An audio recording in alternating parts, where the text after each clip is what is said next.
Olá, saudações. Estamos novamente aqui para mais um episódio do nosso podcast Espiritismo Cristão, com nosso irmão Daniel, nosso irmão Luiz Miller. Daniel, capitão, conhecido como capitão, para falar um pouco aqui sobre Jesus, sobre o Evangelho, sobre a doutrina espírita, sobre esperança, caridade, enfim, tudo aquilo que Jesus nos ensinou. E a gente poder debater um pouquinho, trazer algumas informações, enfim, né? Trazer talvez algumas respostas e muitas perguntas. É verdade. Então, dessa forma, gostaríamos de iniciar, né? Primeiro agradecendo a todos vocês que nos acompanham, né? Que vocês possam também poder usufruir, né, do que a gente está produzindo aqui. Espero termos tido um bom feedback, né, das pessoas que têm nos acompanhado.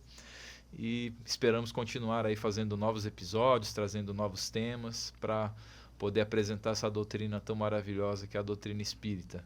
Dessa forma, então, como sempre, né, eu vou convidar o nosso amigo Daniel para fazer uma breve oração, para a gente poder harmonizar aí os nossos sentimentos, a nossa energia, e aí a gente segue um pouquinho sobre o tema de hoje, que é muito legal. Então, eu passo para o senhor agora, senhor capitão.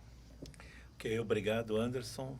Prazer estar aqui na presença do seu Luiz, do Anderson, nesse estúdio aqui, onde nós gravamos o podcast com tanto carinho.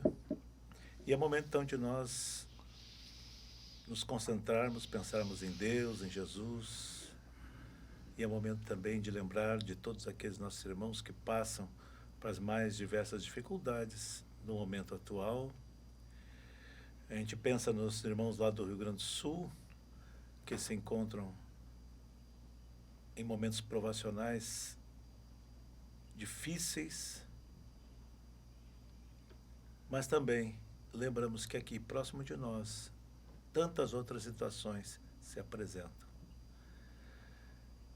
Pedimos a Deus e a Jesus que mande seus emissários a cada um desses irmãos, inspirando ao consolo, à resignação, à aceitação desse momento, que é tão necessário à evolução.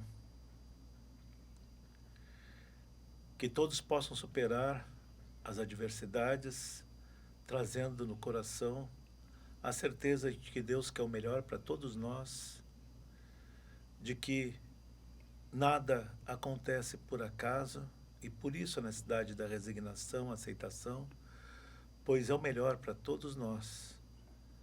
Para nós que acompanhamos essas situações de fora, como costumamos dizer, resta o aprendizado, a experiência,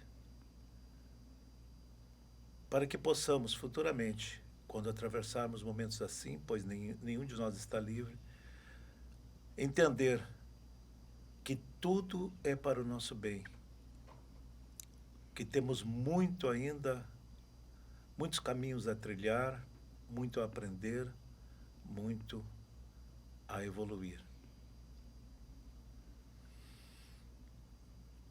Com a esperança, então, de que possamos passar essa fase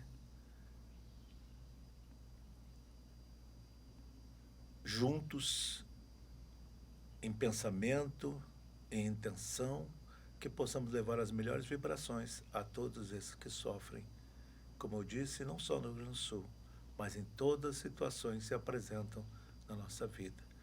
Pois aqueles irmãos que estão nos acompanhando nessa caminhada precisam das melhores vibrações para superar as suas dificuldades.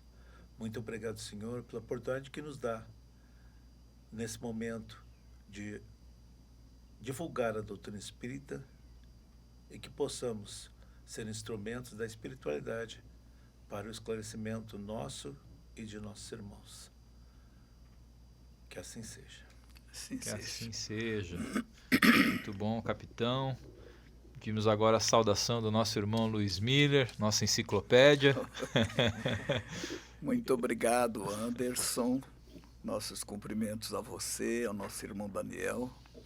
ao nosso irmão Tony Araújo, que está na técnica. Nossa saudação a todos, também aos irmãos que estarão a nos ouvir na edição e na audição desse podcast. Também a esses corações, também nossa rogativa a Jesus pela paz em cada coração. E dizer que é uma alegria estarmos de novo aqui com o Anderson, com o capitão, onde juntos vamos conversar sobre a nossa alcandorada doutrina espírita, sempre lembrando que o espiritismo tem suas raízes, suas bases no Evangelho do Cristo, né? Por isso o nosso nome, Espiritismo Cristão, né? Para que os irmãos todos possam entender o que fundamenta a doutrina espírita. A doutrina espírita é fundamentada exatamente em cima do Evangelho do Cristo, por isso mesmo ela é considerada o Consolador prometido. É bom o senhor explicar, porque teve gente achando que a gente quer uma religião nova, alguma pois coisa assim, né, pois seu Luiz? Exatamente. Não, mas, na verdade, esse é o nome do programa, né? Que nós temos do nosso podcast com esse nome, mas também tem um objetivo ao colocar esse título de cristão, esse adjetivo, né? Porque para que todos entendam de que a doutrina espírita é altamente cristã, né? Altamente Exato. cristã. Certa vez me perguntaram se o espiritismo fala em Deus. Olha só, né? Então que eu estive em algum lugar lá, fiz uma prece, fiz o Pai Nosso, e depois a pessoa que veio me trazer em casa, veio uma senhora junto e ela perguntou, mas espera aí, seu Luiz, eu fiquei surpreso, eu não sabia que o Espiritismo fala em Deus. E nós sabemos que Deus é o fundamento principal, né, da doutrina espírita. Tanto é que o Livro dos Espíritos, que é a primeira obra, né, que foi codificada por Allan Kardec, a 18 de abril de 1857, em Paris, que se constitui de perguntas e respostas, 1019 perguntas, né? A primeira pergunta, a 01, já é acerca de Deus, onde Allan Kardec sabiamente não perguntou quem é Deus, ele pergunta que é Deus. E os espíritos vão responder que é a inteligência suprema do universo e causa primária de todas as coisas. Então não tem como ser espírita, não, digamos assim, sendo materialista. Nós precisamos ser espiritualista, né? Exato. Porque o espiritismo é uma particularidade do espiritualismo em geral, né? Perfeito. Que as religiões em geral elas são espiritualistas, né? O espiritismo é mais uma dessa área espiritualista, né? Onde então o espiritismo trata exatamente da questão espírita ou espiritual, né? Da sobrevivência do espírito, da reencarnação, da evolução, enfim, esses princípios, né? Lei de causa e efeito, e vai por aí afora. Mas tudo isso derivado de Deus e da sua misericórdia, cuja misericórdia foi apresentada por Jesus a nós, né? Que apresentou-nos não mais aquele Senhor, né? E sim nos apresentou um Pai, né? E nós como filhos, ou seja, herdeiros do universo, da sua casa, né? Que ele vai dizer, há muitas moradas na casa de meu pai, ele está falando da casa de Deus, que é o universo, e que nós estamos inseridos nesse contexto universal, hoje residindo na Terra, uma dessas moradas, né? Então, é sempre um prazer a gente estar junto com a possibilidade, né, gigantesca, grandiosa, de passar esses princípios libertadores, porque Jesus vai dizer, né, conhecereis a verdade e a verdade vos libertará. Quer dizer, porque nós fomos doutrinados, orientados, educados a partir de várias falhas, vários erros, né, conceituais, etc. E a doutrina espírita, com o Evangelho do Cristo, vem nos libertar, né, desses possíveis equívocos, né, dessas possíveis falhas, que infelizmente faz parte da grande maioria da humanidade, que muitos ainda pensam naquela divindade apresentada lá atrás por Moisés, numa época que para ele houve uma necessidade de ele atuar daquele jeito. Mas Jesus veio dar sequência, não veio destruir a lei, mas veio atualizá-la, né? Exatamente. Jesus veio atualizar a lei, né? Mostrando, um novo olhar, né, no outro olhar, com certeza, mostrando aonde ele só apresentou justiça, que confere, Deus é justo. Só que naquela justiça que Moisés apresentou, não estava inserida a misericórdia. Era uma justiça parecida com a nossa, porque nós, em geral, quando eu quero justiça, a gente está pensando em vingança, né? Exato. E isso também foi atribuído a Deus. E aí geraram aquela ideia do medo de Deus, né? De ser temente a Deus. Né? Isso é uma coisa que isso colide frontalmente com a doutrina que Jesus nos apresentou, uma doutrina de misericórdia, de amor, né? De amor, né? Então, nosso irmão Daniel estava falando na oração sobre o Rio Grande do Sul, né? Então, na verdade, nós precisamos aprender a ver em tudo isso a misericórdia de Deus se manifestando. Porque Deus está atuando não nos corpos, né? Deus está atuando nos espíritos que ali estão. Então, aquilo que para nós pode ser uma tragédia, na espiritualidade, na lei divina, é uma bênção, porque são oportunidades, né, de resgates espirituais, porque nós somos viajores, né? Nós somos viajores do espaço, da eternidade. Então, ninguém daquele povo, nem nós, estamos pela primeira vez aqui. Né? Nós temos toda uma história. O nosso histórico não dá para pegar pelo nascimento até hoje. Isso é uma fase da nossa história. Pois é, Sr. Luiz. Mas antes de chegar lá, eu quero trazer um tema que tem muito a ver com o que o senhor já fez essa introdução. Né? Muito obrigado. Essas ideias que vêm ao longo do tempo, né? E nós já falamos um pouco aqui sobre essa baixa evolução, no sentido geral, da questão espiritual, se compararmos com a ciência. Né? Então, você olha a ciência ao longo do tempo, ela se desenvolve de uma forma abundante, com novos conhecimentos, novas ideias, né? Ela é totalmente volátil, crescente, né? Uma coisa assim assustadora. E já a questão da religiosidade, dos conhecimentos espirituais, né? Óbvio que nós vamos falar da doutrina espírita, que talvez tenha um caminho diferenciado, né? Mas de forma geral no planeta, você vê uma coisa assim, as pessoas ainda estão com as mesmas ideias tirando uma coisa ou outra de 200 anos atrás, 300, 500, né? Enfim.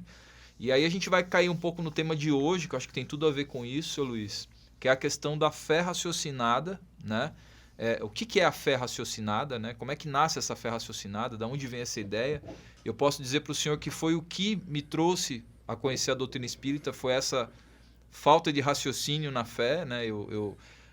Por mais que até hoje eu frequento igrejas, eu sou um cara ecumênico, né? Mas qual que é a tua religião? Eu sou ecumênico. Então, se eu gosto do culto daquele pastor, né? Eu vou lá e vou aproveitar. Eclético. Eu sou totalmente eclético, né? Não tenho preconceito nenhum, né? Bom. Mas eu fundamento as minhas ideias, né? O meu conceito de vida, Porque muita coisa, óbvio, essa questão do amor, isso tudo está em todas as religiões. Eu acho que não tem uma religião que não tenha isso, né? Mas esse conhecimento mais raciocinado, né? Onde a gente tira o véu dos mistérios, né? Porque os mistérios da fé, né? Que a gente ouve tanto, né? E aí esses mistérios eu nunca me conformei desde criança, né? Então eu me lembro na igreja, ouvindo o padre falar, eu falava, meu Deus, mas isso não tem sentido, né? Como é que pode ser Deus Todo-Poderoso e esse Deus vai deixar alguém, um filho dele no inferno queimando? Então todas essas ideias...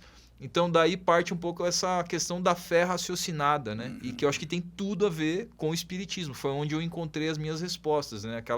Aqueles mistérios, aquelas coisas que para mim não faziam sentido, começaram quando eu li o Livro dos Espíritos, assim, abrir um portal na minha mente, né? Eu falei, meu Deus, as coisas aqui começam a se encaixar. Então, eu queria que o senhor abrisse um pouco esse tema aí, a gente pudesse botar esse tema na mesa, seu Luiz, sobre a fé raciocinada, e depois nós vamos falar um pouquinho da questão científica do espiritismo, que eu acho que também é um ponto importante. Muito bem. Pois é, você abordou uma série de questões ao mesmo tempo, né?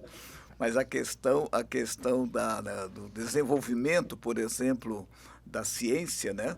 Nós sabemos que ali está demandando e demanda o desenvolvimento da inteligência, né?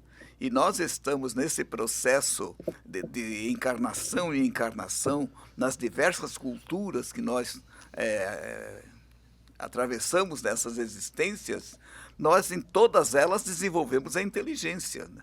Porque como é que se desenvolve a inteligência? Principalmente na superação dos obstáculos, ou seja, na busca da solução dos obstáculos, você precisa pensar, você precisa raciocinar. E com isso você vai desenvolvendo a inteligência. Até o criminoso, por incrível que pareça, ele está desenvolvendo a inteligência no sentido de elaborar aquele plano, por mais maquiavélico que seja, né? Ele está desenvolvendo a inteligência. Então a gente sabe que, inclusive na espiritualidade, nós temos espíritos desencarnados com a inteligência altamente desenvolvida, porém com a moral lá embaixo. Então ela não segue o mesmo movimento, a mesma evolução, né? De formas que isso faz com que a ciência esteja nesse nível.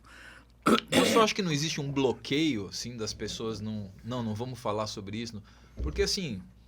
Por exemplo, eu vi esses dias um cara que é um perito de Londrina.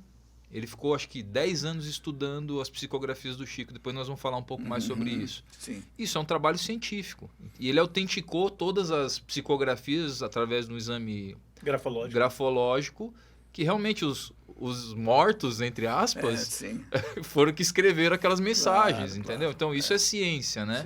Sim. Então o senhor não acredita que se o homem colocasse essa mesma energia que põe em outras ciências...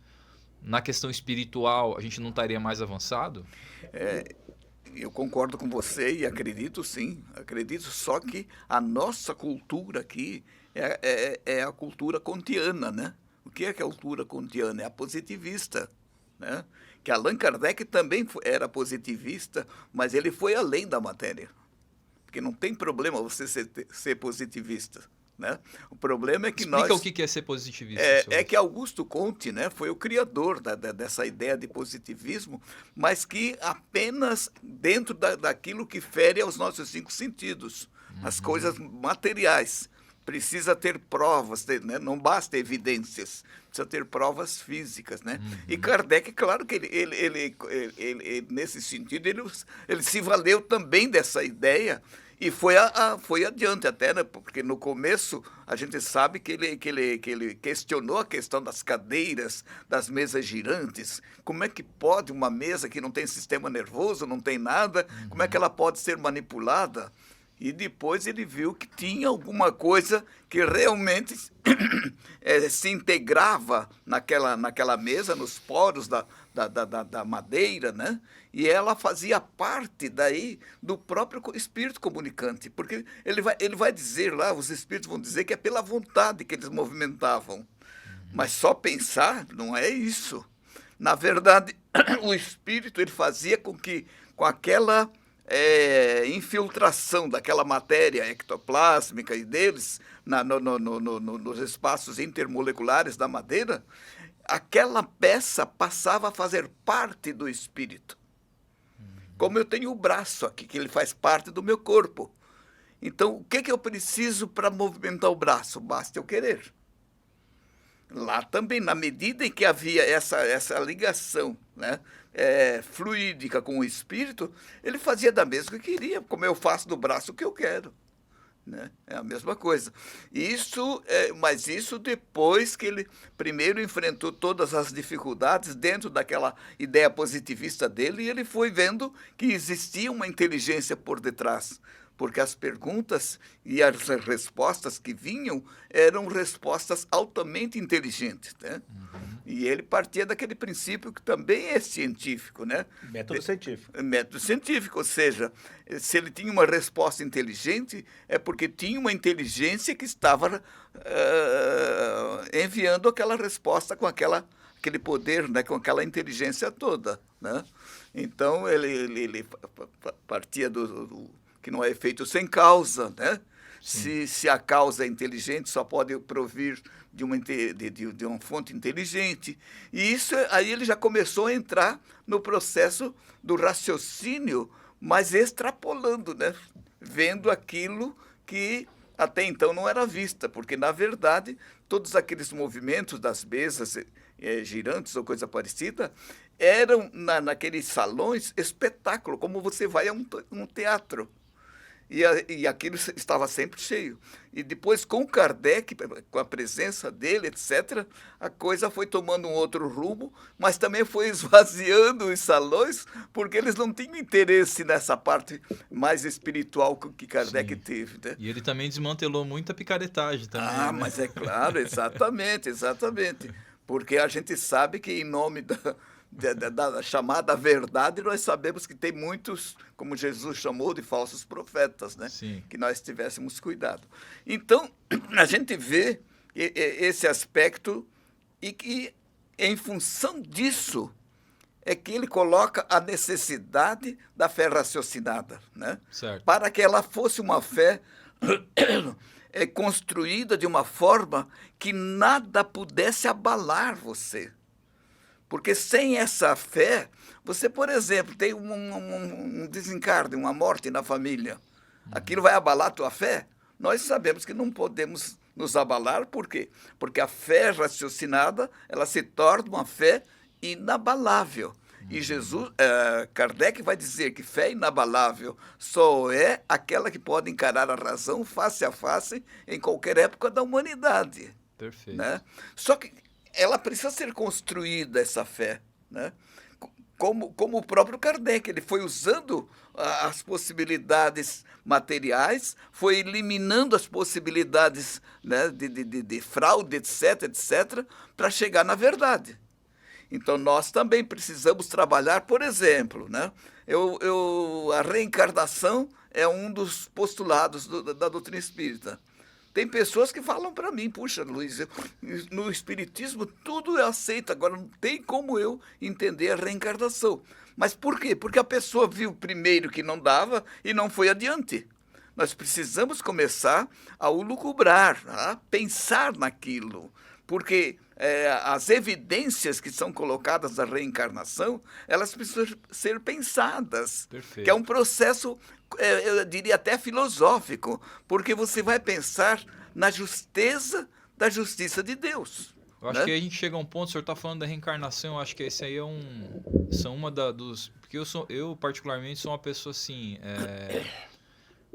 Eu às vezes eu não fico olhando muito o macro, né? Então, no meu caso com o Espiritismo foi isso. São alguns pontos que você para e analisa. Se você analisando alguns pontos, você já começa a questionar, claro. Né? Então, assim, o senhor falou da própria reencarnação, né? Ninguém precisa estudar a doutrina espírita, nada, mas se você começa a analisar alguns pontos, por exemplo, um bebê de meses, sei lá, que não tem nenhum ano, tocando piano, sabe? Ou esses dias eu compartilhei com os amigos aqui de trabalho um japonesinho tocando guitarra, blues. Só que assim, por mais que tecnicamente uma criança pode aprender a tocar bem, mas o feeling que é a emoção que ele coloca nas cordas e tal, se você não estiver vendo quem é, você acha que é um bluseiro de 50 anos. O sentimento que ele coloca. E aquilo, esse feeling, não tem como você aprender aquilo em 10, 8 anos de vida. Não tem como. Isso aí são anos e anos e anos e anos, né? Sim. Ou mesmo aquelas crianças que lembram o próprio passado. Enfim, vocês começam a analisar essa questão, ou você aceita que é um mistério, né? Não, isso é um mistério, eu não quero saber o que eu não sei explicar, eu só sei que é isso. Ou você vai buscar uma resposta que está na reencarnação. Claro. Né, seu Luiz? Concorda? Pois é, sim. Esse é um aspecto que você abordou, né? Muito bem abordado. Mas nós vamos ver também casos também de crianças que não tiveram tempo de errar, de pecar, mas está ali, sei lá, com aleijões, com cegueira, com as diversas síndromes que agora aparecem, né? O espectro autista. Né? E assim por diante. Quer dizer, se você não ver ali um espírito que eu diria assim, tem um processo histórico muito grande, né? Anterior a isso aqui, você não vai entender por quê? O porquê e nem para quê, né? E também a questão de Deus, a né? Misericórdia de Deus. A misericórdia de Deus, mas que Deus é esse? Que um é privilegiado, o outro não. Outro não. Aquele já nasce, logo depois já está tocando piano, e esse aqui, nem que queira, ele não tem capacidade mnemônica, nem nada, né? Memórias, essas coisas, né? Então, por quê? Porque está sendo olhado apenas o corpo. Perfeito. Né? Então, essa consciência da nossa natureza espiritual, isso é fundamental. A gente tem sempre colocado isso nos nossos estudos, né? Nas palestras, a necessidade do homem elevar a sua consciência, porque, por enquanto, a nossa consciência é apenas material, né? É aquela velha história que a gente sempre fala. Nós sabemos que nós somos espíritos, mas ainda usamos aquela expressão quando eu morrer. Exatamente. Mas nós sabemos que nós não vamos morrer. Quem vai morrer é o corpo. E nós não somos o corpo, né? Isso é muito importante. Essa consciência precisa estar cada vez mais presente em nós, né? Para que a nossa leitura do cenário da vida possa ser de uma forma transcendente, cada vez transcendendo mais e vendo ali espíritos em recuperação, espíritos em terapia, né? Que é neles, o foco de Deus está nos espíritos, né? Como o foco de Jesus. Jesus focalizou o espírito que estava encarnado, né? Então, para isso, ele deixou essa doutrina fantástica, né? Com esses princípios salvadores, ensinando. Jesus veio nos ensinar a nos salvar. Há quem pense que ele seja o Salvador. Eu respeito, a gente respeita essa ideia. Mas, na verdade, Jesus não veio nos salvar, veio nos ensinar a nos salvar, né? Dentro daquela própria ideia que ele colocou: a cada um será dado segundo suas obras, né? Onde, então, aí aparece a justeza da justiça divina, onde nós vamos verificar que ninguém é premiado e ninguém é castigado, mas que cada um está recebendo o produto da sua semeadura. Para isso, temos que extrapolar as existências, não podemos ficar, né? Mas aquela criança está ali com aquela síndrome tal, ela está com 1 ano. O corpo tem essa idade. O espírito é milenário, o espírito já viveu em várias culturas, pelo livre-arbítrio já fez e desfez, não é? Como nós todos, né? Nosso passado, se a gente for cada vez mais para trás, a gente vai ver que os nossos equívocos foram muito grandes, né? Sr. Luiz, e como é que nasce a construção dessa fé raciocinada nas pessoas? Como é que a pessoa pode começar a buscar isso? Assim, as perguntas, eu tenho certeza absoluta que, independente da crença, da religião, mesmo nós que somos espíritas, né? O Sr. Luiz já tem muito mais resposta que eu, né? Mas assim, eu mesmo às vezes fico, né? E o nosso estudo é isso, né? A gente poder trocar, às vezes, trazer uma opinião, né, capitão? Eu buscar sempre estar entendendo, porque, querendo ou não, o universo e as nossas vidas mesmo tem muitas perguntas ainda a serem respondidas, sim, né? E acho que é um trabalho a gente estar buscando essas respostas, né? Adequando elas ao que Jesus nos ensinou, né? Mas como é que o senhor acha que nasce essa construção dessa fé raciocinada dentro das pessoas? Pois é. Na verdade, a doutrina espírita, ela nos leva e nos mostra a necessidade do pensar. Nós precisamos aprender a pensar. Pensar o quê? Pensar nas coisas que estamos aceitando, né? Então, estamos na religião tal, ela nos diz que com isso e com isso eu vou me salvar. Estude isso. Baseado em que isso foi dito, né? Não é questionar o pastor, não é questionar o sacerdote, não é questionar o espírita. Questione o princípio que ali foi colocado, né? Então, eles são chamados de dogmas, né? Os dogmas precisam ser estudados. Mas, Luiz, dogma não é uma coisa negativa? Não. Dogma quer dizer princípio. O problema é que as religiões que transformam o dogma em artigo de fé. Um artigo de fé você não precisa pensar. E isso foi colocado muito forte para as pessoas, né? Gradativamente. Então, tem alguém que diz e eu simplesmente aceito, né? Então é a espécie da vaquinha de presépio, né? Mais ou menos isso, pois não, capitão? O Espiritismo, por ter uma base filosófica que nos convida a pensar, como disse o seu Luiz, abre horizontes para que nós saiamos da literalidade do Evangelho. Sim. Né? Não analisemos as palavras pelo seu significado do dicionário, mas o que está ali sendo passado para nós através daqueles ensinamentos que Jesus deixou. Jesus não foi tão explícito quanto aos seus ensinamentos, porque nós precisávamos amadurecer e começar a entender realmente o que vinha traduzido naquelas palavras, né? Então, infelizmente, muitas vezes nos prendemos à literalidade do que está ali escrito e esquecemos A essência, né? A essência. Sim. E não pensamos, não nos aprofundamos. Né? E o Espiritismo, por ter essa base filosófica que nos convida a pensar, e por andar de braços com a ciência, porque o Espiritismo também é ciência, né? Ela facilita essa compreensão. Porque a gente pensa, a gente busca explicações dentro da ciência, a ciência corrobora aquilo que nós estamos concluindo, e com isso a gente passa a ter uma fé raciocinada, uma fé lógica, né? Eu achei interessante, eu trouxe aqui duas frases de duas pessoas muito conhecidas, né? Dois vultos da nossa história. Primeiro de Louis Pasteur, que ele diz assim: um pouco de ciência nos afasta de Deus, muita nos aproxima. E na mesma linha de raciocínio, né, nós temos Albert Einstein, que diz: quanto mais me aprofundo na ciência, mais me aproximo de Deus. Então, é quando nós começamos a nos aprofundar na ciência e ver a maravilha que é a criação de Deus, na sua perfeição, nós começamos a compreender que Deus existe e que tudo é como é pela sua criação. Que a lei de Deus, né, a lei moral, não é diferente da lei material, porque é uma coisa só, porque foi tudo criado por ele. É tudo uma coisa só, é uma amálgama só. Nós é que separamos, nós botamos a ciência de lado, e o Espiritismo não.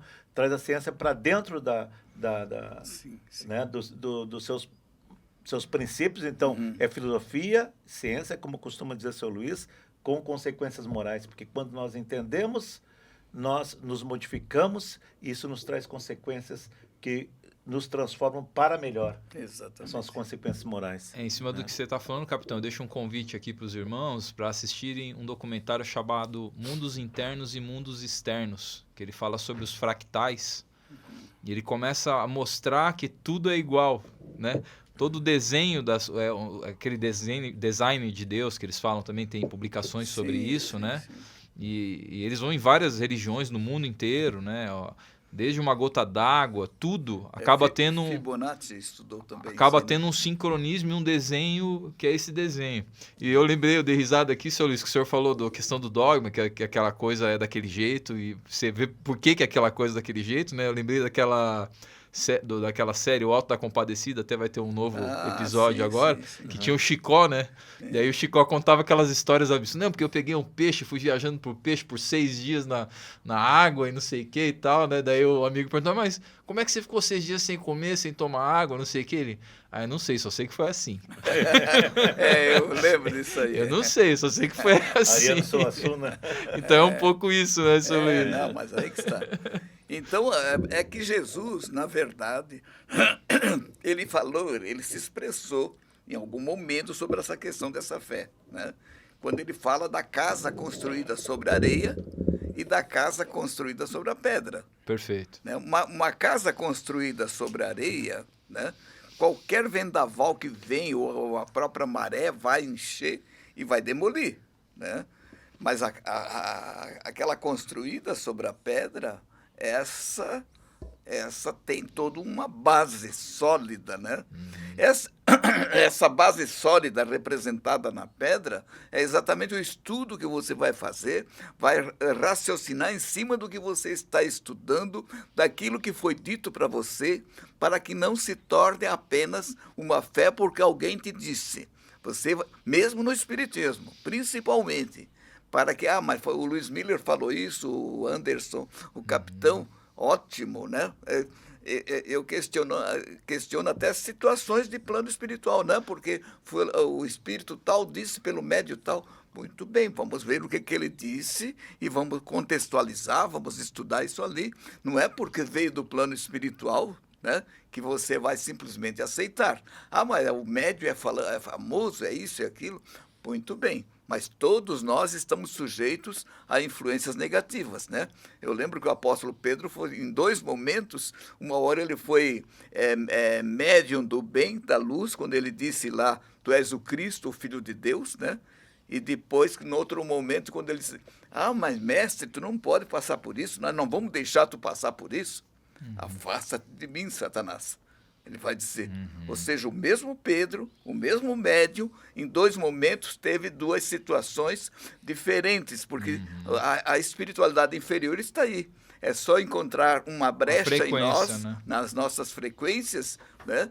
E já vem aquela inspiração né? Para que a gente possa tomar um caminho diferente daquele caminho, daquele norte que Jesus nos deixou. Que é uma união com o nosso pensamento vertical, né? Não tenha dúvida, não tenha dúvida. Pedro estava aberto ao confronto, ele tinha aquela linha de sintonia que permitiu que fosse inspirado sim. a buscar essa situação de confronto. Sim. Não vamos deixar isso acontecer. Pois é. E eu estou lembrando lá da última ceia, quando Jesus vai falar do seu futuro, que estava meio... para os discípulos estava complicado, para Jesus eu sei que não, porque ele sabia que estava chegando a hora dele.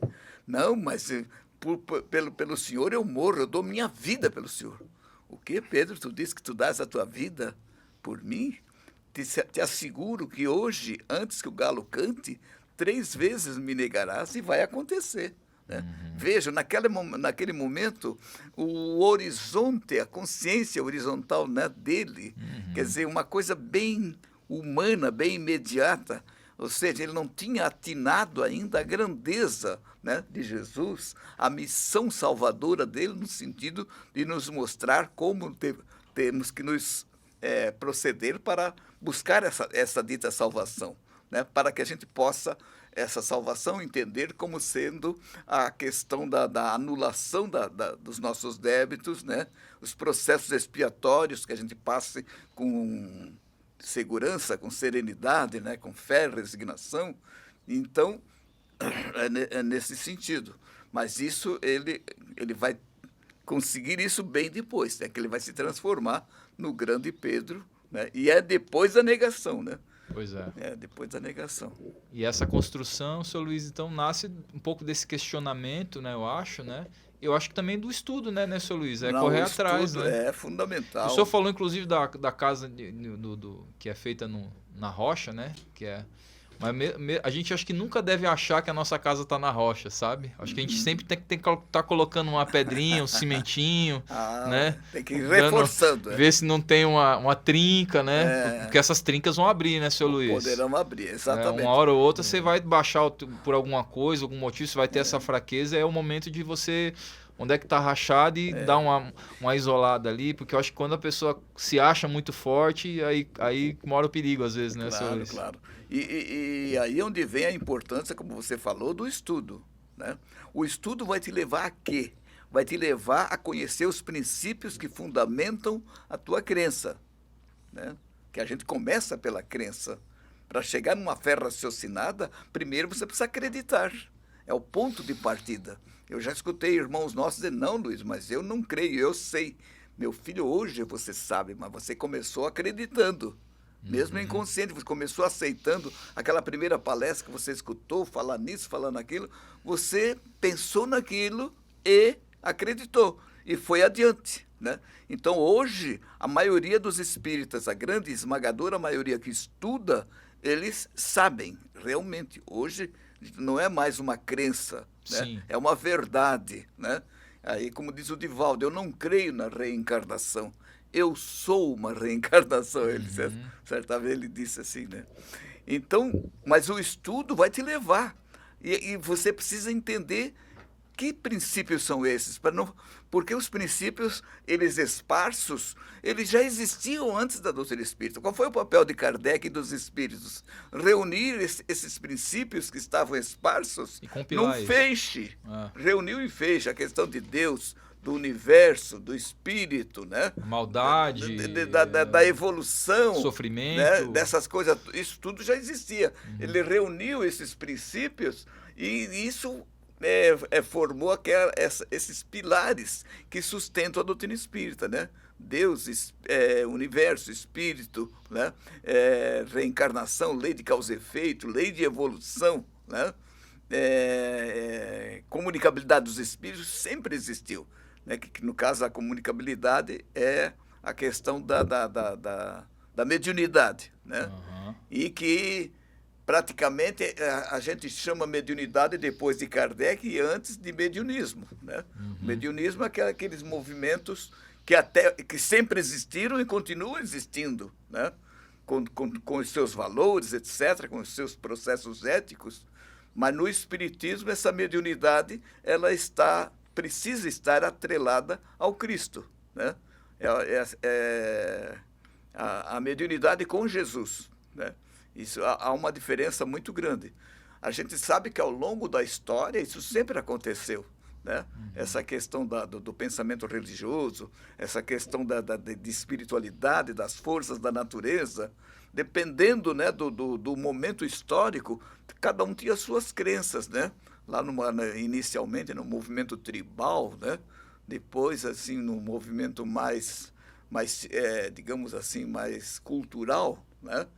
E até chegar nessa consciência espiritual, isso demorou, passou por várias etapas, né? Para chegar hoje, né, nesse aspecto dessa comunicabilidade, mostrando-nos que ela é geral, né? Haja vista que essa mediunidade, como diz Kardec, ela se radica no organismo, e hoje nós sabemos que é na glândula pineal que ela tem essa fundamentação. E essa glândula pineal faz parte do ser humano. Por isso que todos somos médiuns. Ah, mas espera aí, você está falando bobagem. Não, eu não sou. Isso não depende de você querer ou não. Você nem imagina quantas ideias que vêm para você, às vezes boas e às vezes más, por essa via. Exatamente. Por essa via. O que a doutrina espírita faz? É educar essa mediunidade, fazer com que esse médium, ele próprio possa buscar os seus equilíbrios, né? Os seus valores espirituais, para poder filtrar aquilo que vem, porque não vem só ideias boas. Porque nós temos, a glândula pineal nos coloca em conexão com a espiritualidade, com esse mundo astral, que a gente chama aqui mundo físico e lá mundo espiritual. Isso é um conceito um pouco equivocado. Isso é mais didático, né? Porque, na verdade, isso é um mundo só. Em dimensões diferentes. Em dimensões diferentes, mas tudo é o planeta Terra, né? Exato. Tudo é o planeta Terra, inclusive essa dimensão que a gente chama de vida espírita, de plano espiritual, né? É todo um problema de percepção, né? É percepção, exatamente. E de frequência vibratória, porque você vai sintonizar com faixas de acordo com os teus sentimentos, com as tuas intenções, os teus interesses, né? É como Jesus vai falar lá para Pedro, né? Sobre esta pedra edificarei minha igreja. Eu vou te mostrar agora, vou te dar a chave do céu, né? Tudo que ligares na terra será ligado no céu. Tudo que desligares na terra será desligado. Então, quanto mais nós nos ligarmos aqui, a coisa daqui, a matéria, que é importante, mas ela precisa ser olhada como instrumento, quanto mais o apego existir, pior será o nosso desligamento depois da morte, né? Porque nós vamos com esse apego junto. Porque quem se apega não é o corpo. Quem se apega é o espírito. Assim como quem ama ou quem odeia. Quem ama ou odeia não é o corpo. Então, da forma que você estiver, você vai para o plano espiritual, levando isso contigo, porque isso é uma qualidade tua, que você precisa... É só o que nós vamos levar. Né? É só o que vamos levar, mas precisamos procurar levar coisas boas. Né? Seu Luiz, o senhor falou do estudo, tá? É uma reflexão que eu faço, assim, e que isso também é uma coisa que me faz estar apaixonado pela doutrina. O que eu entendo, assim, por mais que em outras religiosidades, em outras crenças, existem também muitos estudos, mas os estudos são dentro de um cercadinho. Tipo, você pode estudar até aqui e aqui, sim, e isso é assim. E eu enxergo a doutrina espírita como uma coisa mais volátil, vamos dizer assim, não no sentido dos seus princípios cristãos. Quer dizer, mais ampla, mais elástica. Mais livre e Kardec... É que se some, sabe? É mais dinâmica, talvez é a palavra certa, né? mais dinâmica. Então, assim, nós não estamos fechados a novos conhecimentos, Não, né? não, E o próprio Kardec falou isso Claro, também, né? claro. Então, isso é uma coisa que me interessa e que vai ao encontro... agora eu Sim. falei certo, hein, seu Luiz? Agora tá certo. Não dê encontro, né? Vai ao encontro aquilo que a gente estava conversando antes, né? Dessa evolução das ideias, de estar aberto a novos conceitos, né? Eu acho que isso é fundamental, sabe? A palavra-chave você usou, é estar aberto. Estar aberto, exatamente. Porque eu sou espírita, eu não aceito isso, não aceito aquilo. Nossa, eu tenho encontrado grandes verdades em outros pensadores, Exato. em outras religiões. Eu assisto muitas palestras de padres, de pastores, sabe? O que eu faço ali? Eu vejo aquilo que se encaixa com os princípios que a doutrina espírita me coloca, e o que não aceito fica de lado. Exatamente. É um direito que essa pessoa tem de pensar desse jeito, né? Porque tem o interesse, isso já não é conosco, isso é com a lei divina, né? Então, que a gente esteja aberto para isso. Pois é, mas é essa e a própria abertura. Ciência, né? Mas é essa abertura que eu digo que às vezes falta, porque assim, eu enquanto espírita, eu posso estudar o que eu quiser. Claro. O Sr. Luiz Miller não vai falar para mim, você não pode estudar esse livro aqui porque isso aqui é da igreja tal. Não, a gente quer mais, eu quero mais é chegar ao Sr. Luiz, o que eu achei no budismo, que legal. Olha que então assim, essa nossa liberdade religiosa ou de crença, né, de poder buscar respostas em vários lugares, que eu acho que é rica e que eu acho que falta para a humanidade, sabe? E isso tudo que você fala das diversas fontes, né? A gente com isso pode viajar no tempo e encontrar naquele tempo, por exemplo, se você estudar Hermes, né, o Trimegisto, você vai ver lá, há mais de 2000 anos, ideias que hoje a gente já entende, já compreende, e compreende que naquela época o Hermes já trazia, né, o Hermes Trimegisto já trazia. Se você pegar Confúcio, se você pegar Buda, você pegar os Vedas, você vai ver princípios na época, como é que eles pensavam aquilo, e muita coisa que já estavam além daquele tempo, né? Perfeito. Se você pegar, por exemplo, o judeu na ressurreição, né? Os judeus aceitavam a volta do Espírito, gente. Isso é gigante.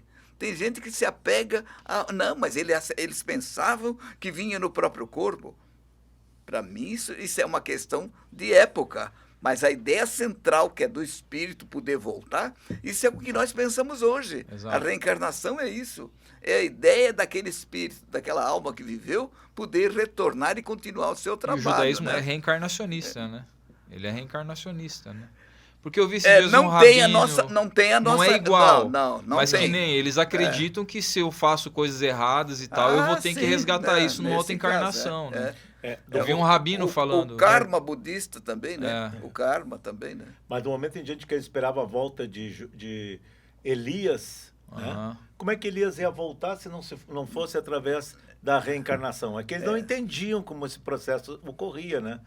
Como diz o seu Luiz, a encarnação é o processo. A reencarnação é a lei. É a lei. É a lei. Eles só não entendiam como esse processo... Mas a lei eles aceitavam, o retorno do espírito. Mas eles entendem que aquelas pessoas que hoje têm algum problema, que nem o senhor falou, grave de saúde, alguma coisa, é fruto de alguma vida passada. Pelo que eu entendi é isso. É provável que sim, eu não tenho essa informação. Eu vi um debate de um rabino, é rabino que é sim. Com o...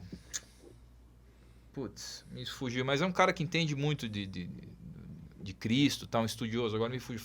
Caio Fábio, acho que é. Que foi um fundador de uma associação evangélica. Ele é um cara, assim, entende muito, assim, sabe? E apesar de não ser espírita, muito do que ele fala tem muito a ver com o que a gente estuda e tal. E eles estavam discutindo essa questão histórica, né? De Jesus e tal, E aí, em dado momento, esse rabino falou, não, porque a gente... Exatamente é isso que a gente acredita, né? Que as nossas dores, né? As nossas expiações, né? Que ele não trata com esse nome, mas se uma pessoa nasce com um problema de saúde grave, é fruto de algum problema que ele teve em vidas passadas, né? Aí ali eu observei e falei, olha, tem a ver, né? Não, a ideia do retorno do espírito, isso é fundamental. Eu lembro de Pitágoras, né? Ele adotava a metempsicose, que é aquele que errou muito poder reencarnar num animal. Isso para nós não é verdadeiro. Ele vai reencarnar num corpo humano, a mesma coisa. Mas qual é a ideia central, então, do Pitágoras? O retorno do espírito. Isso vem desde lá.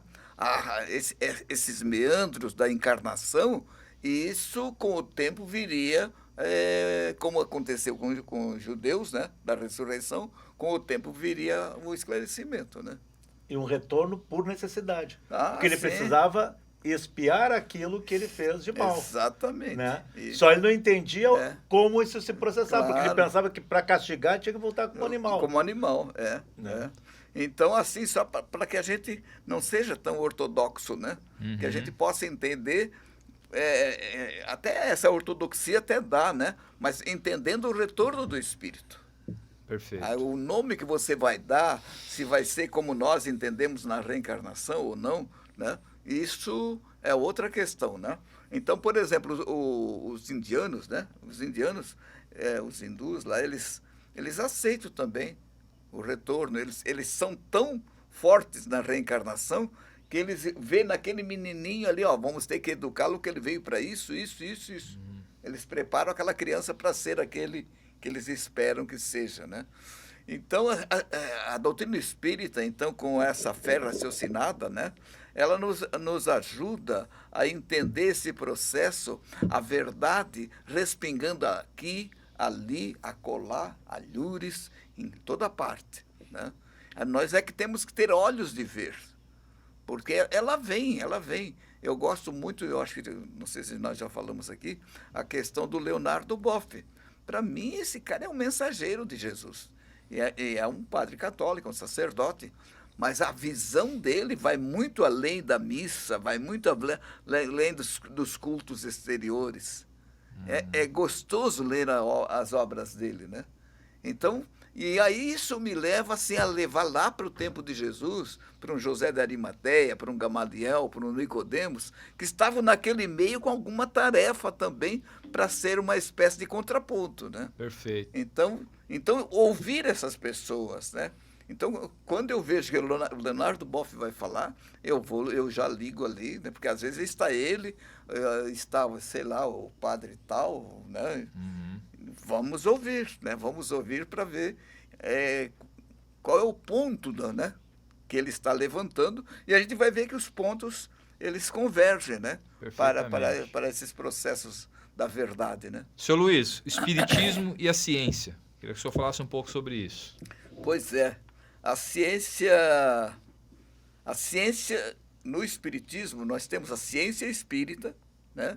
E temos a ciência contemporânea. Eu queria que o senhor falasse um pouco sobre essa interconexão que eu vejo cada vez mais latente daquilo que já foi dito através dos espíritos lá atrás e que vem sendo dito e que foi muito dito nas obras do Chico. Inclusive, eu vi um rapaz falando num podcast esses tempos, eu falei, meu Deus do céu, né? Ele tinha que estudar um pouquinho mais, que ele falou assim, não, porque o Kardec tinha mais um viés científico, e com o Chico foi mais aquela coisa do amor e tal. Óbvio, foi do amor, só que se você pega as obras ali do André Luiz, principalmente, eles trazem uma coisa para virar o cérebro. Evolução em Dois Mundos. Nossa, é um exemplo. É um exemplo. Queria que o senhor falasse um pouco sobre isso aí. Pois é. Então, na verdade, assim,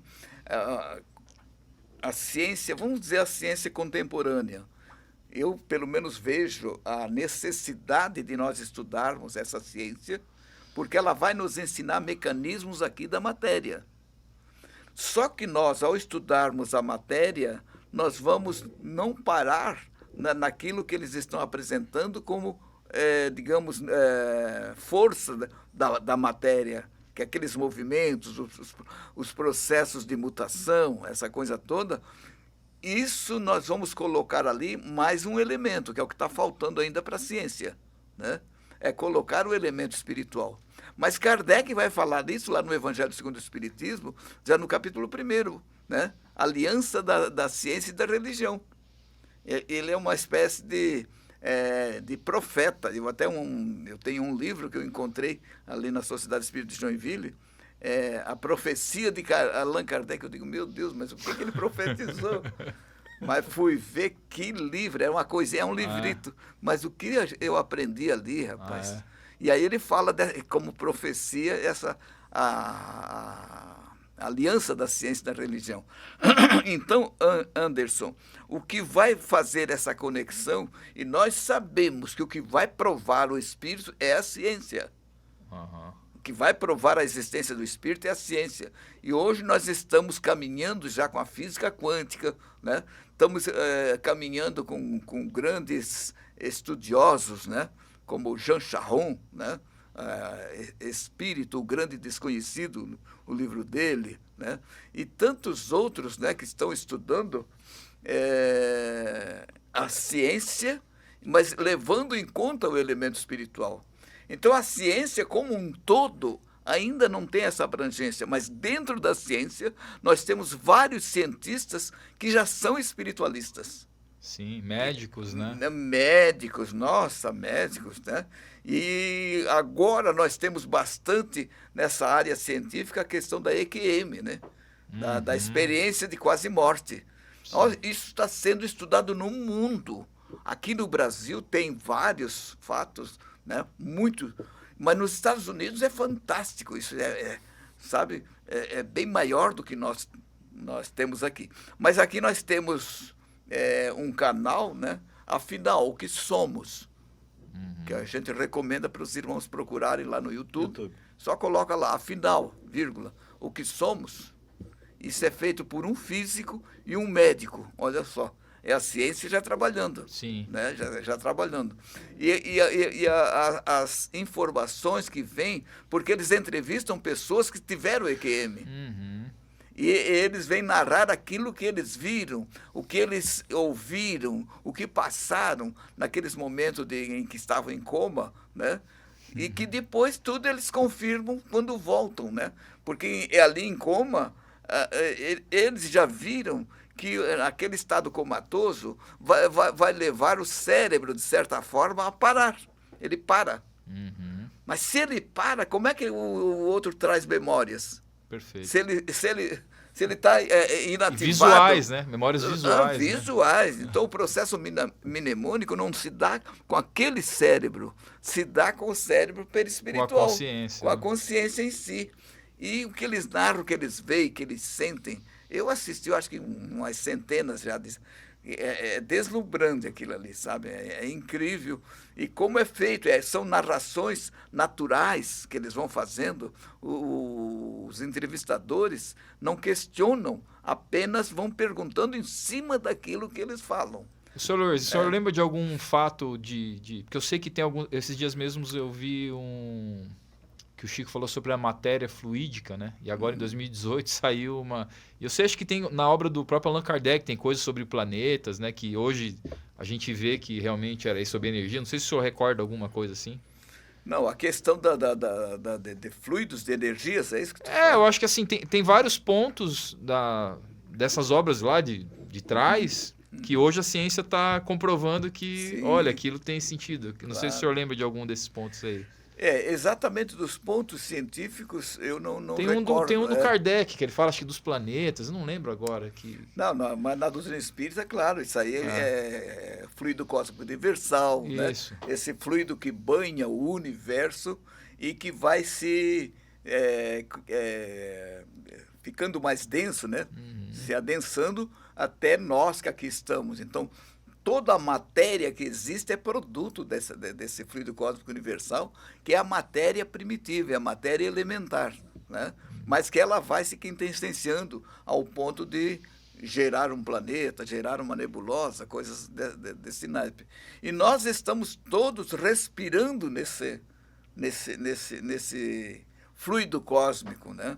A nossa ligação com esse fluido é muito forte, inclusive para ser veículo do pensamento, né? Certo. Inclusive para isso. E onde nos coloca assim em ligação com entidades mais evoluídas ou menos evoluídas. O meio de transporte desses pensamentos, dessas ondas, é esse fluido, né? E que também nos envolve. Os nossos pensamentos, os nossos sentimentos também vão dar qualidades a esses fluidos, né? Isso é bastante interessante que a que a gente lembra. Né? Fala um pouquinho sobre Evolução em Dois Mundos, capitão, que é um livro também que eu acho que traz bastante informações interessantes aí, né?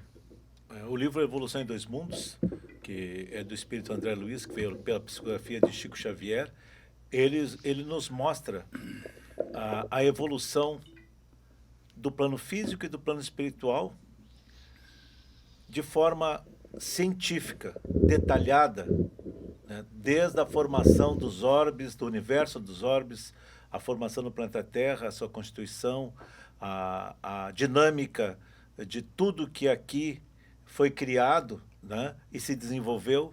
Né? Então passa lá pelas placas tectônicas, passa pela parte biológica de como os seres se formaram, como se formaram as plantas e tudo mais.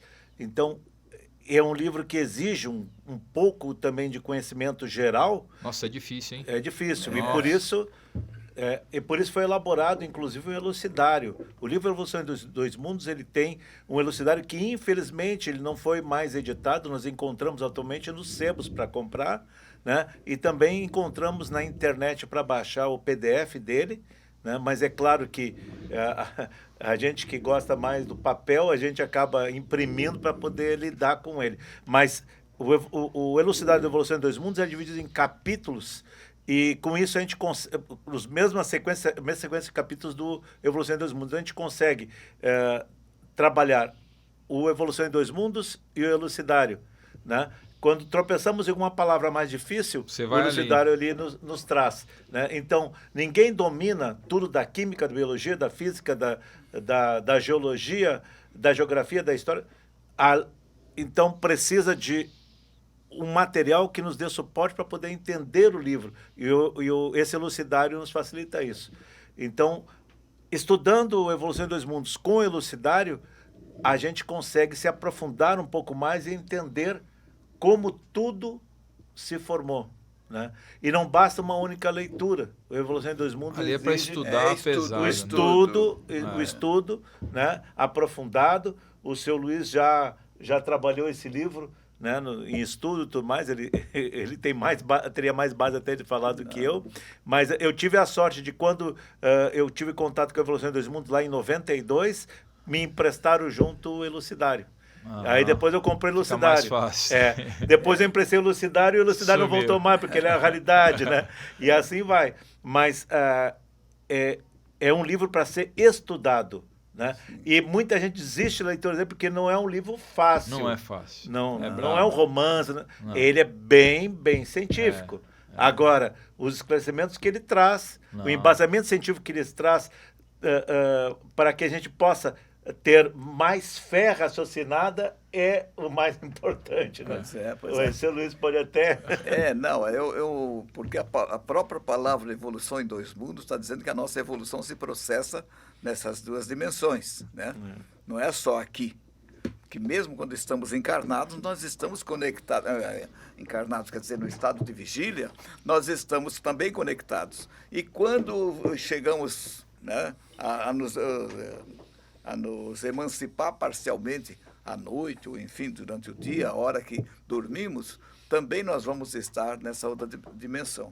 Agora, para mim, o forte dali é mostrar a presença do princípio inteligente nesse processo.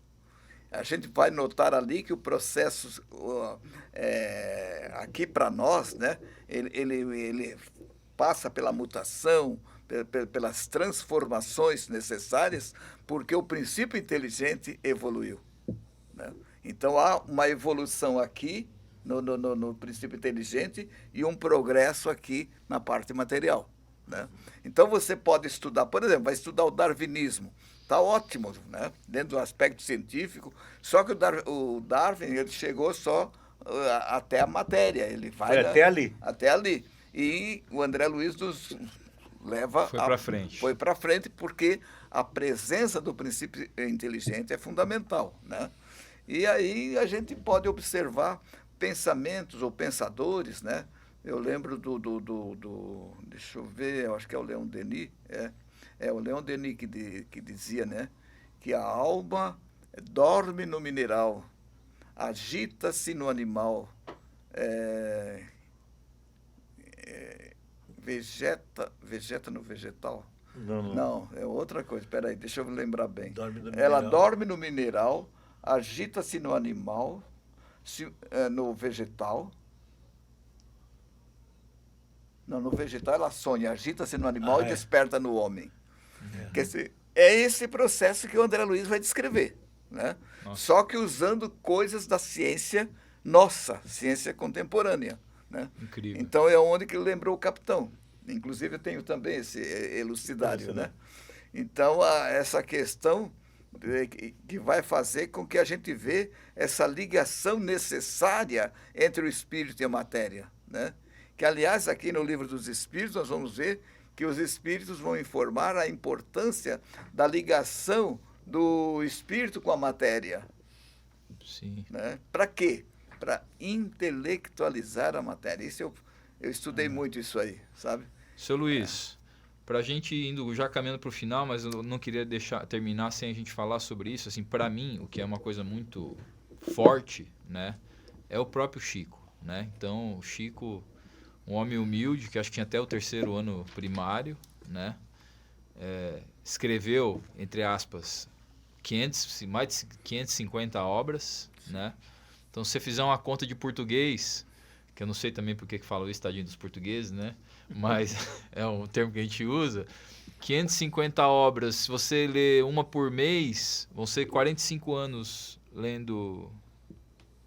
Para você conseguir ler esse universo de livros, que é de poema, histórias, romances, científicos, tem de tudo, né? E um cara assim, aí você começa a entrar na pessoa, né? Um cara que viveu a vida inteira humilde, Sim. Um cara do jeitinho dele, sempre sereno, sempre, né, aberto a atender, a responder, a falar. Sim. E aí quando você entra ouvindo as histórias de quem conviveu com ele, você fica mais impressionado ainda, né? Sim. E vi o Geraldinho falando esses dias mesmo dessa questão da matéria fluídica, né? Que ele fala, não sei em que livro, e que agora em 2018 é mais ou menos isso que eles falam, que lá não sei em que universidade do exterior, que descobriram que a matéria, em determinado aceleramento de partículas, não sei o que, ela acaba se tornando como se fosse um fluido, né? Uhum. Que eu acho que também vai ao encontro do fluido cósmico universal, né? Sim. Aí os estados da matéria que vão mudando. E aí no Pinga Fogo que ele fala dos órgãos de plástico, né? Então agora já está saindo, o coração de plástico já está sendo testado já, né? Coração de plástico e de suíno, né? E de suíno, pois é. Geneticamente modificado, já haver rejeição. Já estão fazendo cultura, né? Então. Criando esses animais já. Exato. Com esse objetivo, né? Então, assim, você vê tantas coisas, você olha para esse homem, se você, é uma coisa que, no mínimo, tem que ficar com uma interrogação, né? Não, se você pegar o livro Parnaso de Além Túmulo, que praticamente foi o primeiro que ele fez, né? Onde está, assim, ali tem centenas de poetas, e esses poetas, essas mensagens foram todas examinadas e receberam, assim, o ok. A chancela de que era realmente daquela... Era do Castro Alves, era do Augusto dos Anjos, né? Isso é incrível, né? Não, aquele caso judicial que teve assinatura reconhecida em cartório, né? Isso, exatamente. Roberto Campos, da família... Reivindicou os direitos autorais para reconhecer, também reconhecer a linha de pensamento. Então, gente, é uma questão estilo, de raciocínio. Exatamente. Uma coisa que foi falado em fluido cósmico, e eu não quero esquecer, porque foi uma coisa que o senhor comentou em estudo lá atrás, mas como interessante como algumas coisas marcam e ficam na nossa mente. A gente, desde que começa a estudar, falam do espaço e dos vazios que tem no espaço, o vácuo, não sei o que e tal. E num estudo que o Sr. Luiz, quando o Sr. Luiz falava do fluido cósmico universal, ele comentava que não há vazio no universo. Isso. Todo e qualquer lugar é ocupado por alguma coisa. Sim. Né? Ou de forma mais etérea, ou de forma mais concreta, mas o vazio não existe. Não existe. Os espíritos habitam em todos os locais, né? E todos os locais têm algum tipo de elemento ou energia, o que seja, ocupando esse espaço. Né? É o próprio vácuo, né? Ele existe como vácuo, mas não como vazio. Como vazio. Né? Então, isso é importante que a gente entenda, né? Porque o vácuo existe, isso aí é físico, né? Mas ele não está vazio, né? Ele está preenchido por átomos, enfim, né? E cujos átomos são movimentados por princípios inteligentes, por consciências, né? Que são os princípios que um dia serão seres humanos, né? Olha aí. Então isso é muito interessante, essa questão do fluido envolvendo tudo, né? E tem elementos que passam por esses vácuos, como os fótons, eles atravessam todo tipo de material, né? E a gente não os vê, não os sentem, mas a ciência já provou que os fótons existem e criam anomalias como a nossa atmosfera, por exemplo, que nós temos cinturões de energia envolvendo o planeta junto com a atmosfera. O cinturão de Van Allen, que envolve o planeta, por ação dos fótons, ele se estende no espaço como a cauda de um cometa, né? Por ação dos fótons, que não são visíveis, mas são energia em movimento que, no nosso caso aqui, são emanados do Sol. Mas assim como o Sol as emana, outras estrelas emanam e também atravessam por aqui, nós não vemos. Em menor quantidade, é claro, de outras estrelas, né, mais raros esses fótons, e por isso que a maior influência é do astro mais próximo de nós, o astro mãe aqui nosso, né, que nós podemos chamar de astro-mãe. Então tem muito mais coisa no universo ainda para ser estudada, ser explorada, né, que a gente ainda nem imagina. No universo e aqui no nosso planetinha mesmo. Também o fluido cósmico universal, ele tem 2 estados, né? O estado de ponderabilidade, que é o nosso, aqui nós poderemos ponderar e avaliar, né? E o imponderável. Então, os espíritos vão dizer aqui no Livro dos Espíritos que a matéria existe em estados que nós nem imaginamos. Aqui bem no começo já, né? Então, aí vem essa compreensão da transformação dos estados da matéria, né? Que até eu gosto muito de lembrar o que a gente aprendeu na escola, né? Os estados físicos da matéria, sólido, líquido, gasoso. Só que não para por aí, né? Não para por aí, vai embora. Hoje em dia está sendo estudado e altamente o plasma, né? A tecnologia do plasma, feito por um cientista, um estudioso, que inclusive está bancando esses estudos com o próprio dinheiro, né? Então é bastante interessante. E usando para a saúde, para auxiliar as pessoas, né? Temos um universo profundo aí. Um universo profundo, descobrir ainda, né? A parte energética, né? Tanto o macrocosmo como o microcosmo. Tem muito a ser descoberto. Mas isso é um assunto para um próximo capítulo.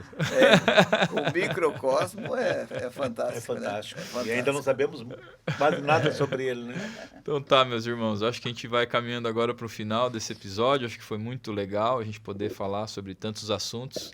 Espero que aqueles irmãos que puderem nos ouvir, nos assistir, né, possam, né, acrescentar algo para a vida dessas pessoas, né, que o intuito nosso é esse, né, que a gente possa acrescentar algo, né, para as pessoas e para nós mesmos, né, que como o senhor Luiz fala, o ouvido mais próximo é o nosso, né? É o nosso. Então a gente também está aqui aprendendo, trocando, né, buscando esse caminho, né, essa orientação, esse cimento a mais aí na base da nossa casa. Sim. Eu queria, antes de passar o encerramento para os irmãos, fazer isso aqui tem sido um mantra para mim, sabe? Então, que é uma mensagem do Emmanuel, psicografada pelo amado Chico Xavier, que eu acho que para mim tem sido um mantra de vida, né? E eu falo essa mensagem para todas as pessoas, né? Mas principalmente aquelas que estão passando por alguma dificuldade, enfim, né? Que estão em algum tipo de aflição. Então eu vou deixar essa mensagem que para mim tem sido muito revigorante e importante. Vencerás, não desanimes, persiste mais um tanto, não cultives pessimismo, centraliza-te no bem a fazer. Esquece as sugestões do medo destrutivo. Segue adiante, mesmo varando a sombra dos próprios erros. Avança, ainda que seja por entre lágrimas. Trabalha constantemente. Edifica sempre. Não consista que o gelo do desencanto te entorpeça o coração. Não te impressiones à dificuldade. Convence-te que a vitória espiritual é a construção para o dia a dia. Não desista da paciência. Não creias em realização sem esforço. Silêncio para a injúria. Ouvido para o mal. Perdão às ofensas. Recorda que os agressores são doentes. Não permitas que os irmãos desequilibrados te destruam o trabalho ou te apaguem a esperança. Não menospreze o dever que a consciência te impõe. Se te enganaste em algum trecho do caminho, reajuste a própria visão e procure o rumo certo. Não contes vantagens nem fracassos. Estuda buscando aprender. Não te voltes contra ninguém. Não dramatize provações ou problemas. Conserva o hábito da oração para que se te faça luz na vida íntima. Resguarda-te em Deus e persevera no trabalho que Deus te confiou. Ama sempre, fazendo pelos outros o melhor que possa realizar. Haja auxiliando, serve sem apego e assim vencerás. Muito bem. Acho Eu conheço maravilhosa essa mensagem. É linda essa Isso mensagem, aqui é para você acordar todo dia ou antes de dormir. Tem sido para mim um mantra, né? Porque coisa boa. acho que tudo que a gente, se não tudo, mas assim, grande parte do que a gente precisa ter nos nossos corações, nas nossas vidas, estão implícitos aqui. E como é linda a obra do Emmanuel, então todos os irmãos aí que tiveram oportunidade, peguem os livros ali, porque tem muita coisa maravilhosa. Muita coisa. Então eu vou pedir agora pro Daniel Capitão fazer a sua mensagem final e depois encerra aqui o nosso irmão Luiz Miller. Ao encerrar a nosso podcast do dia de hoje, queremos agradecer a companhia dos nossos irmãos que nos estarão escutando futuramente, que possamos então absorver o máximo possível do Evangelho. Isso é para nós, é para nossa construção, é necessidade. Precisamos buscar os ensinamentos de Jesus na sua essência, na sua palavra viva. Que busquemos então o Evangelho com sentimento para que possamos entender o que ele realmente quer nos passar. Esse é um pensamento que eu acho que nós temos que ter sempre dentro de nós, uma busca constante para que possamos evoluir. Obrigado a todos, obrigado, seu Luiz, Anderson, ao Tony, que está aqui na técnica nos acompanhando, que possamos ter mais momentos como esse. Isso aí. Bem, de nossa parte também nossa gratidão a Deus, esse nosso Pai, nosso Criador, né? A Jesus, esse mestre, né? Incomparável, nosso modelo e guia, a espiritualidade luminosa que temos certeza que está aqui conosco, nossa gratidão. E vamos então deixando como palavras finais que nós tenhamos cada vez mais confiança em Jesus e reitero a necessidade, a importância do estudo, principalmente do Evangelho do Cristo, para que os seus princípios, os seus postulados sejam por nós compreendidos e que eles possam ser os elementos que estejam a nortear as nossas escolhas, o nosso comportamento e o desenvolvimento cada vez mais do aspecto afetivo, que nós aprendamos cada vez mais a amar, a gostar de estar com as pessoas, a desenvolver a tolerância para poder compreender os nossos irmãos, pois sabemos que sem tolerância não conseguiremos compreender. Desenvolver a tolerância e, para isso, evidentemente, que precisamos da humildade, né? A humildade é o fator preponderante nessa base, nessa escadaria do desenvolvimento das nossas virtudes. E tudo isso nós vamos conseguindo com a ajuda de Jesus. Estamos disponíveis para Ele, sendo instrumento aqui na prática do bem, para que cada pessoa que nós possamos auxiliar, que estejamos vendo nessas pessoas o Mestre Jesus vindo ao nosso encontro, dando oportunidade de nós sermos úteis ao nosso próximo. Agradecemos a todos e rogamos a Jesus bênçãos e paz para todos os corações. Agradecer aqui o nosso irmão Anderson, nosso irmão Daniel, nosso irmão Tony, por mais esta possibilidade de estarmos juntos para falarmos de Jesus, falarmos da sua mensagem libertadora, que ele possa se tornar o nosso hóspede divino, ou seja, seus princípios estarem sendo trabalhados, residindo em nossos corações. Muito obrigado a todos, que Deus nos abençoe hoje e sempre. Que assim seja. Que assim seja. Obrigado, Sr. Luiz Miller, obrigado a você que nos acompanha. Nos encontramos então, se Deus quiser e Ele quer, sempre. no próximo episódio desse podcast Espiritismo Cristão. Muito obrigado, fiquem com Deus, fiquem bem, sejam felizes e estejam conectados a Deus, a Jesus e à espiritualidade de luz. Muito obrigado.